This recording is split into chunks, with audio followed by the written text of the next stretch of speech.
Hello Ayesha, কেমন আছেন? আলহামদুলিল্লাহ ভালো।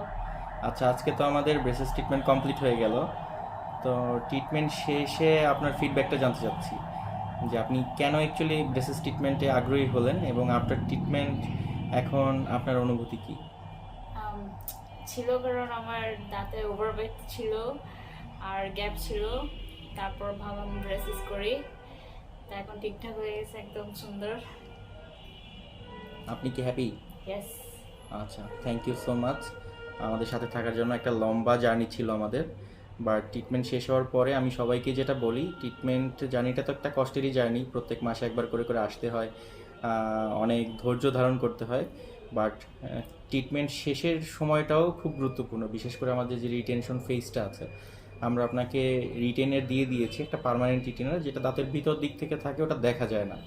আর একটা তো রিমুভেবল রিটেনার দিলাম, রিটেনারটা একটু মেনটেন করবেন ভালো করে। আর মাঝে মধ্যে একটু খেয়াল রাখবেন যেন ওটা খুলে বা ছুটে না যায়, ঠিক আছে? কারণ ব্রেসিস ট্রিটমেন্টের পরে আমাদের মোটামুটি বেশ কিছুদিন রিটেনারটা মেনটেন করতে হয়। এটা যদি ঠিকমতো মেনটেন করি তাহলে আর আমাদের টুথ রিল্যাপস করবে না। ওকে, ঠিক আছে, তাহলে ভালো থাকবেন।